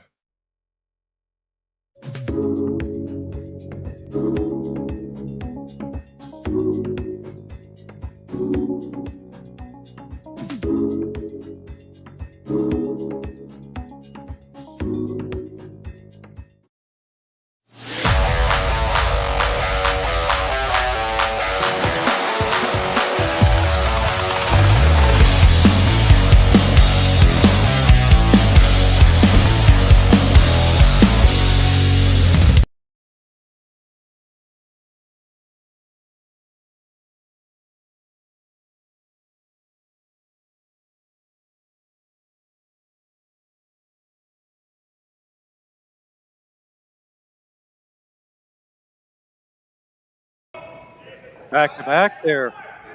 And welcome back here. We're in end number 6 between Brad Gushue and Ryan Dunstone here at the quarterfinals of the 2024 RBC Dominion Securities Western Showdown here on Curling Stadium. Marty, Thompson, Dan Thompson, and the rest of the Curling Stadium crew as we've got a dandy shaping way here. Dunstone started off with 2 in the first and forced Gushue to take 1, and then Gushue forced Dunstone to take 1. We are basically at 3-3 as we head to the 6th. Once again, Dunstone having the hammer, throwing the yellow stones. And Marty, we want to talk about the women's event that took place here. Of course, Zina Schwaller winning back-to-back years here. So the big weekend for her. Yeah, she played fantastic in 2023, this event. So congratulations to her. But saw a good chunk of Canadian content make it through the quarterfinal and semifinal, but I wanted to make a quick point of highlighting Michelle Englot. So you may recognize her. I believe the last time she played at sort of the Scotties level, I think she played for Manitoba and I think she made a final. She won an extra end semifinal against Delaney Strauss out of Traverse City, and then in that championship final went to the extra against Schwaller and lost. Now that's one of the few Saskatchewan teams that was in the women's events. They maybe had a little bit of boost playing at home. The only ones that made the playoffs. Here we do have these 2 Saskatchewan teams in Kleider and McEwen. McEwen is still in this event as well. So a little bit of a hometown boost there for Michelle Englot, and good to see her and that squad competing well here, especially as they ramp up for provincials and such. And Saskatchewan on the women's side as well is certainly wide open too. You know, it's just kind of like how the men's has been for quite some time. I know Dunstone had a decent run out there in Saskatchewan, but you know, there's lots of solid teams, no real dominant one in those provinces, which makes, you know, at least for someone like myself who doesn't live in Saskatchewan, makes tuning into those tankards interesting. You know, it just shows that there's lots of options and lots of variability. So certainly looking forward to that. You see this Redstone just roll in behind here for Gushue. So rock corner buried without hammer, and they now have a chance to really take hold of the house here by coming around the center guard. Just to follow up on the women's play, I had a chance to see Strauss versus Caitlin Laws a couple of nights ago, and Strauss got off to that lead. Big 4 spot in end number 1, and you know, Laws fought to get back up within 2, but it was like the score really indicated how well Strauss played and carried that strong play into the weekend. So a team from the United States had a good strong showing here at the championship as well. Yeah, certainly did. Certainly did. Well, this isn't looking to be a conservative end here, my friend Marty, as they're coming around that guard and will sit and look buried right underneath it.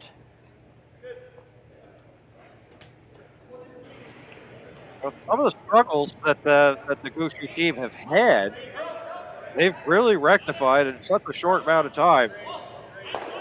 I haven't seen a lot of errors from them, so they are on their game today against the Dunstone team. Yeah, nice little wrap there from Botcher for sure. Dunstone really no choice but to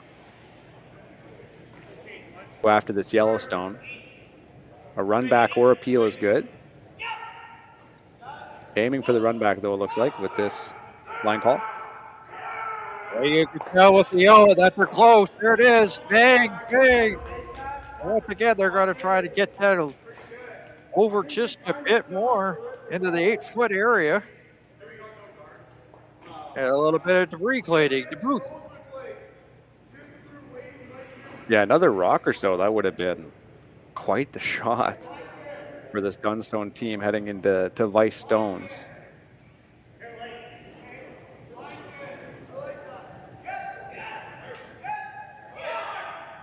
Whatever about the Clyder and Jacobs game, we'll get everybody up to date on the other two games as well.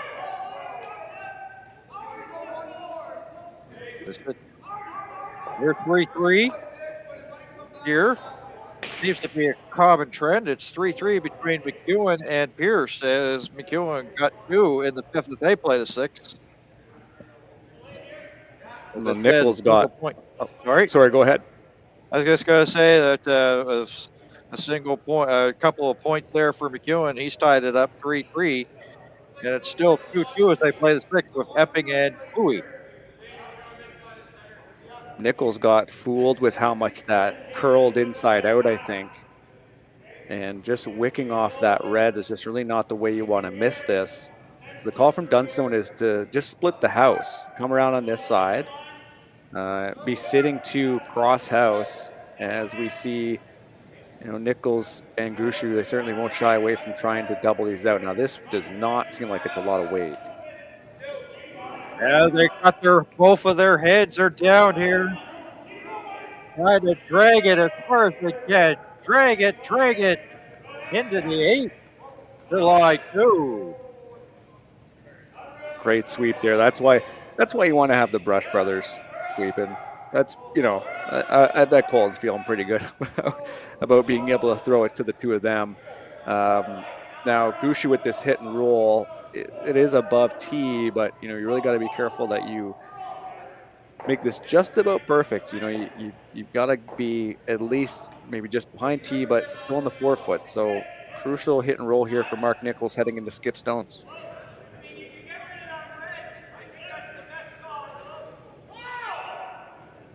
Botcher, Walker. There's the hit off the stone throw by Nichols and a little roll to the 4-foot area to lie 1. Crucially here for Dunstone, that's a miss from Nichols because now Dunstone can make this double, if he's intimating where he wants that rock, not only next to impossible, but have 2 of these rocks buried. Still has to make it though with Colton Lott.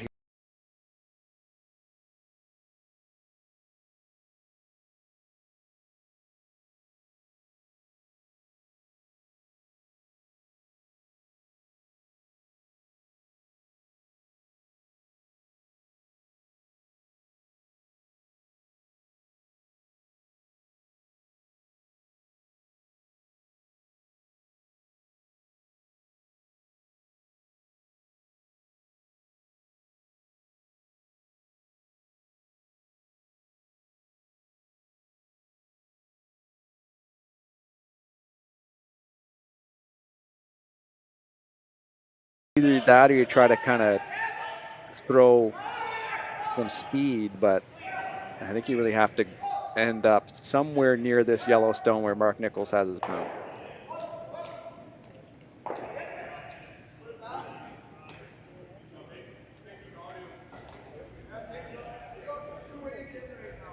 Watcher coming in to join the conversation with Nichols and Gushue.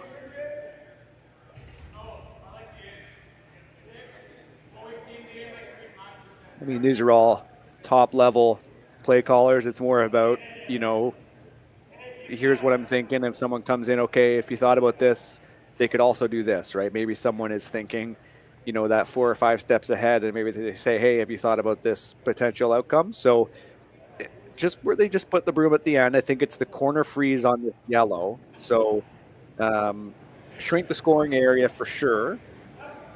They might be sitting 1, but then you could potentially have a draw round after. You could have an instance where you could maybe even hit that red stone that you throw and have it roll in 4 foot. I like this play call for sure here for a Gushue. Put it in there and set yourself up later here for something on your last. Gushue calling for a little bit more ice from Mark Nichols as we're at skip codes at number 6.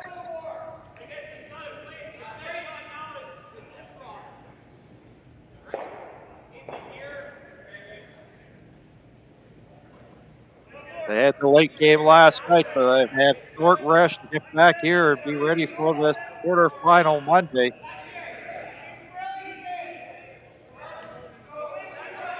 Walker, head down, try to drag it.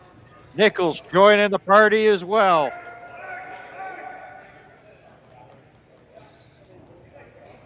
And they'll be the shot stone for the meantime, July 1. Yeah, that was a little wider than they thought. I'm curious if maybe can be weight sensitive too, right? Sometimes if you end up throwing something top 8 weight-ish or top 12, it'll curl a lot more than if you throw T or back 4. Unfortunately, just couldn't quite bring that one all the way over. Now, I guess the good news for Gushue is that in all likelihood here, we'll see Dunstone hit this red stone and roll wide. So Brad will have the same shot again. And in this case, he'll probably want to, in fact, wrap it again around these yellow stones. So at least get set up. You know what you potentially erred on there, and you can get set here as you watch Dunstone really try to attack here in the 6th end. They're in good shape.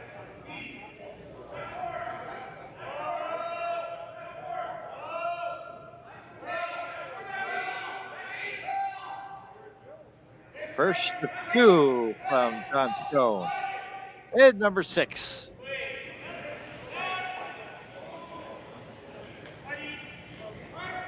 Manitoba tuck throwing style.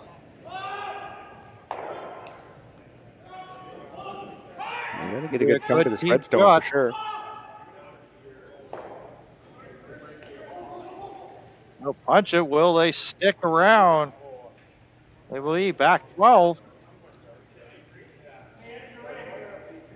That's excellent weight for Matt Dunstone. Again, like I said, that really soft, that board weight. You're feeling good throwing it to the Brush brothers too. They can control it. That's just about perfect, right? Big roll, and you're fully buried. And you have Mark Nichols and Brad Gushue determining if they want to actually attack these other ones. The 2 yellows here. Already just wrap around. I don't think they're going to corner freeze on it. So they're going to draw into those yellows, and hopefully if you make that just right, you're sort of frozen on top of the yellow, you just give Dunstone 2. They must think that, trying to draw around these yellows is not advantageous. The 2 yellows here, the guard and then the rock there, top 8. It's curling, but maybe not as much as it would be, for example, on arena ice if we're watching, a big event in an arena. So this seems like the safer call. Just come right to these yellows, and then hopefully you just plant this on, and then you give Dunstone 2. I think the key is also just to be completely nose frozen to that yellow stone. Well, we're into the late stages. This is end number 6. It's really curling off the center line. It's really moving. A draw weight, which was a struggle yesterday, and that is going to come up short. Yeah, unknown. It just it was moving so quickly there. It's the pictures. I know it's not exactly the clearest, but you can certainly make out the center line, and And yeah, it just started to boogie right off the center line pretty early in the trajectory. That's not good news if you're a Gushue fan watching this, as we have Matt Dunstone with the draw. You only have to be full 12 to get 4 points here in the sixth end. And we should note too, with Dunstone having this hammer in the sixth, that means that ideally, in a perfect world, he has it in the sixth and eighth, which is more than Gushue will just have it in the seventh. So massive opportunity to take advantage of that double hammer opportunity here for Matt Dunstone.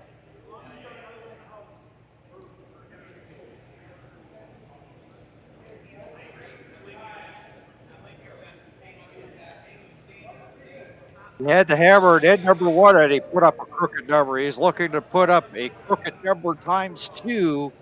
A shot for 4 from Dunstone. Final stone in 6.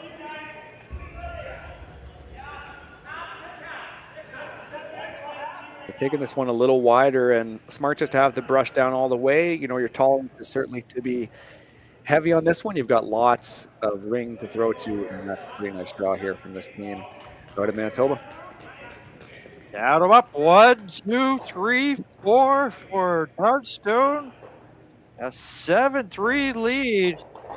Gushue to have the hammer in the 7th, and we'll be back here in fifth third after these words.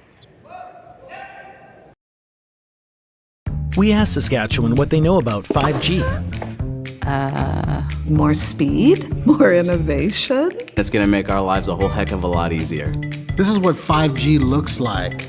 Better, faster. Sounds like one more G. Sounds pretty good. I don't know what it means. All you really need to know is the future of 5G is here and will continue improving through investments in network technology.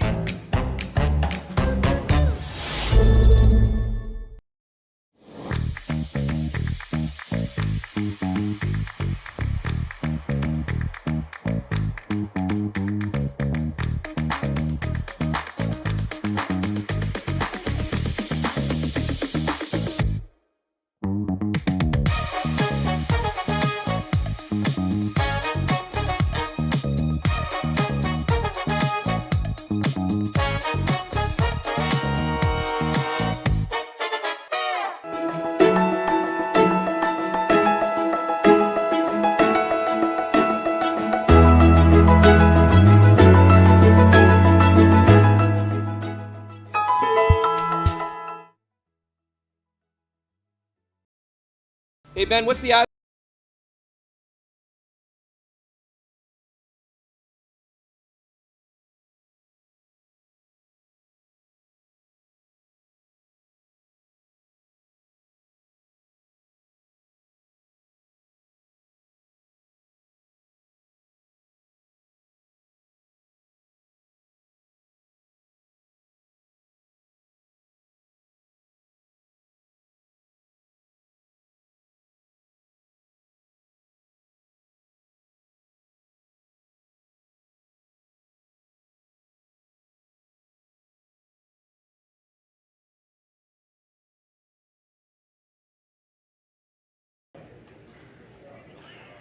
Shot of the crowd on hand that's here at Swift Current, Saskatchewan. They've had a chance to see some great curling. Let's take a look at the scores. As I said, 7-3 right now is our matchup. Leiter and Jacobs 5-3 as they are now just throwing the final stone here is Team Kleider in end number 6. So just having that as my update game on the big screen here. And the broadcast location, and Pierce with a 4-3 lead over McEwen. And Epic and Cooey are tied at 2. As we are back here, this is end number 7 with Jacob, with Brad Gushue and Ryan Dunstone, and Dunstone with a big 4 in that 6 bid. So Gushue has the hammer, throwing the red stones here in end number 7. And Marty, one of the things that I had a chance to, like in the Hoybrook game yesterday, he got off to that good 4-0 lead, but There sometimes you can just sort of see that the draw weight, he's been a little bit light a couple of times, and even our broadcast colleague Jim Nick said the same thing in the game last night when he had the call. So, and all of a sudden, it just seems to be with this field, if you make even a half mistake, it could be really big. Yeah, it's interesting when you miss. Brad Gushue misses so few shots that it's funny when you kind of catch any kind of pattern. They seem to be quite disparate, or certainly not based on the athlete or conditions or something. Yeah, something to watch out for. It could be anything. Could be mechanical, whatever, ice, rock, whatever.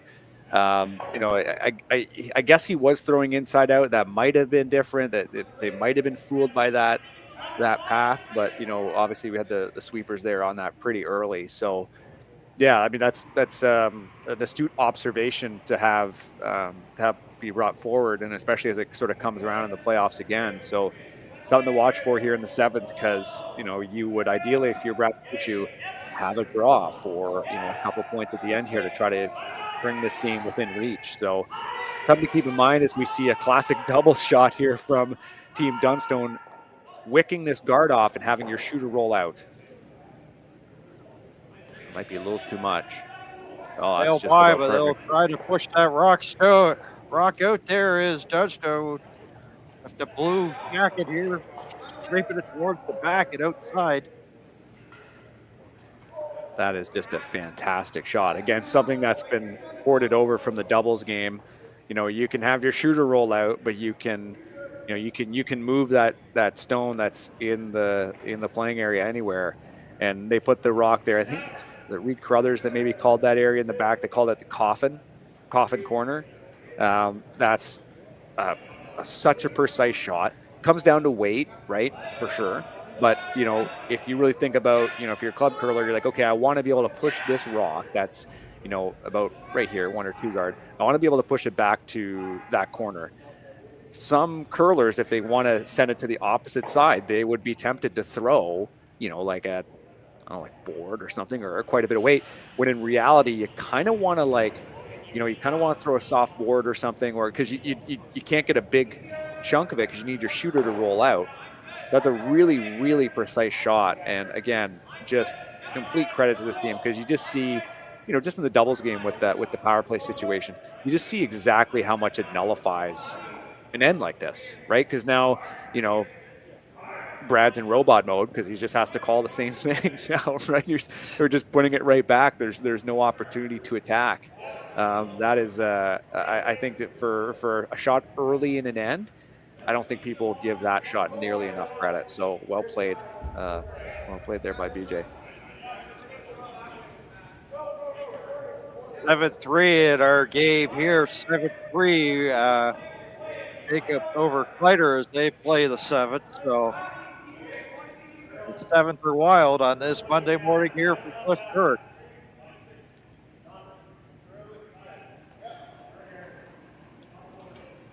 Yeah, another good run here from Brent Pierce as well. Excited to see them make it to the stage. I know they had some pretty solid games here in the triple knockout, so best luck to them as well. And for Team Dunstone, just happy to keep everything clean here. Up by 4, less rocks, so better for them. Gushue, looking to get as much rocks in play. Try to get a 4 here. Yeah, a really good game here from Team Dunstone thus far.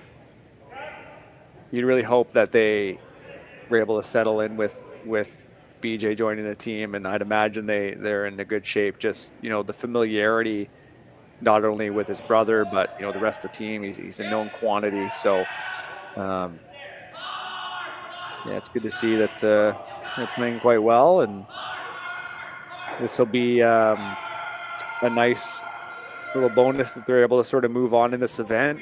Dunstone did sort of it was one of those interviews did around the Grand Slam, just talked about the team wanting to find a little bit more momentum like they did, I think, at the start of the quadrennial there. When BJ was on the team, I think they were just in complete control there. I think they won on some absurd run. It was in 2013 when they eventually made it to the Brier final. So, yeah, I mean, stringing together a couple event wins and, you know, head into provincials. I mean, this is a team that has lots of talent. It's a young team too. They're certainly hungry. They see that back end there. Definitely a team that is one to watch, and a team that's also, to be honest, be fun to cheer for. Just like Team Gushue is, of course. We have so many. I just saw someone hop in there from Connecticut cheering for Team Gushue. So Newfoundland is global, let's say.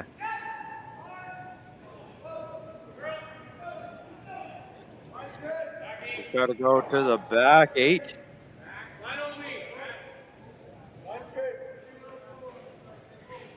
You're saying about Brent Pierce, he got a single-pointed 6, so he now up 4-3 over McEwen, with McEwen having the hammer at end number 7. No, that's fun. That's really fun. Especially, you know, when you have McEwen wanting to sort of chase a game. That's just great viewing. Happy to bring you all these games here in this event. It's certainly a highlight. Those who like to watch curling, there's as mentioned, there's lots of good teams in this event, and one of the last times we're going to take a look at these teams before, as you mentioned too, how they will start to head into sort of play down mode and provincials mode. Get one more slam, and then after that we're really gearing up. Big weight is going to skip code here at end number 7. Nice little shot there from Matt. Shooter stays here to line 1, but Dunstone up by 4. Not really any of his worries, not much of his concern as of now.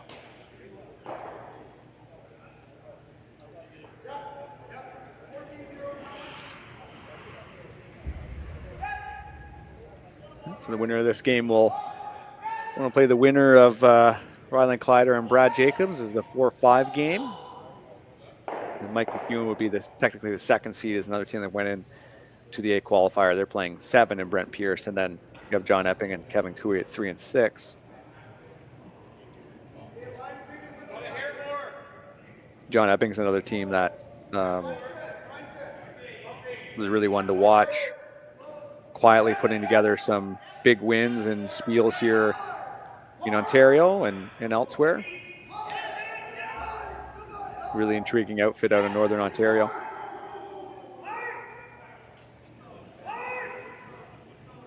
Walker and Watcher pushing this as far as they can. It just wicked off that top 4. Over curled on them again a little bit. So yeah, I guess if you're Dunstone, you just want to hit, and maybe you kind of end up touching the 4-foot somewhere in there. At least make Brad shoot at this one.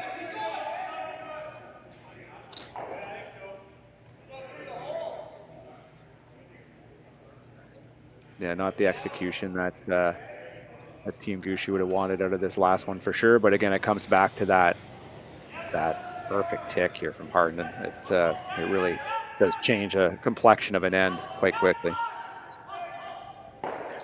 Lots of giddy up on that. Goes the red Gushue Snow. Shooter goes as well. There's going to be handshakes that go around here as Dunstone defeats Gushue 7-3. And they won't play the 8th end. And Dunstone will move on. Yeah, I mean, a well-played game here from Team Dunstone. Even that first end, they certainly had some decent momentum. They scored that 2-pointer, but yeah, they had lots of momentum. They played quite well, and you see Gushue with the round of applause there as they wrap up that game. But yeah, Dunstone, I think, rightful winners to move on in this game, and good luck to them in the semifinals. Well, folks, as I said, this is quarterfinal Monday, so there's 3 other matchups going on. Jacobs with the lead over Ryder there in the 7th. You may want to tune in to Pierce versus McEwen on Sheet C at 4-3 and Epping over Cooey 3-2. Still lots of close games. So you can feel free to use your YouTube and scroll on over to watch those. So, for my broadcast colleague Marty Thompson and the rest of the Curling Stadium crew, my name is Ned Hudson. Thank you for tuning in. You've been watching the quarterfinals of the 2024 RBC Dominion Securities Western Showdown from Swift Current, Saskatchewan. So long for now. Handcrafted in Canada, Artline's ice pad has revolutionized curling for over a decade. Engineered with top-tier precision and durability, it is backed by an unmatched 10-year warranty. Designed for curlers at all levels to sweep effortlessly with maximum efficiency, it is trusted by the world's best curlers, including Olympic and world champions. It is quite simply the best brew in the game. Hardline. Join the revolution.